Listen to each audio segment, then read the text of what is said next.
Lehenga stitching అయితే ఇలా చేసేసానండి. దానికి బాక్సింగ్ ప్లేట్స్ ఇచ్చేసాను. హ్యాంగింగ్స్ అయితే నాకు ఇక్కడ దొరకలేదు, మాది స్లమ్ ఏరియా అని చెప్పాను కదా. ఇంకా బయటికి వెళ్ళి తేయడానికైతే నాకు ముగ్గురు చిన్నపిల్లలు కదా, వాళ్ళు ఇచ్చింది కూడా నిన్ననే. సో నాకు బయటకు వెళ్ళడం కుదరక నేనైతే బ్లౌజ్కి హ్యాంగింగ్స్ కూడా క్లాత్తోనే పెట్టేశాను, దొరకలేదు. బుట్ట హ్యాండ్స్ పెట్టమన్నారు, ఆ బుట్ట మాత్రం లేవకుండా పెట్టమన్నారు అనమాట. నాకు ఇమేజ్ పంపించారని చెప్పాను కదా, ఆ ఇమేజ్లో యాజ్ ఇట్ ఈజ్ ఇలానే ఉంది. వాళ్ళ థాట్కి అయితే రీచ్ అయ్యేలానే స్టిచ్చింగ్ చేశానండి 100%. వాళ్ళు చూశాక మాత్రం రిజల్ట్ ఏంటనేది తెలుస్తుంది.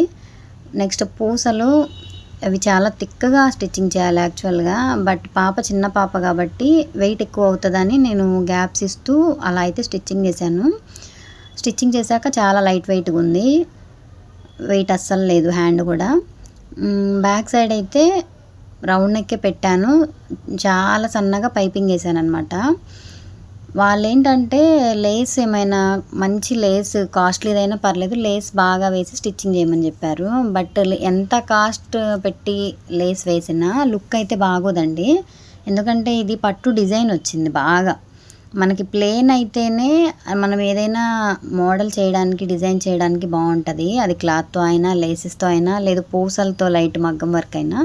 అలా డిజైన్ ఉన్న వాటికి మనం ఏం చేయకూడదండి, లైట్గా పైపింగ్ తప్ప, బ్లౌజ్ పాడైపోతుంది దాని లుక్ అంతా. సో ఫైనల్గా ఇలా స్టిచ్చింగ్ అయితే చేసేసాను. వీడియో నచ్చితే లైక్ చేయండి ఫ్రెండ్స్, కొత్త వారైతే సబ్స్క్రైబ్ చేసుకోండి.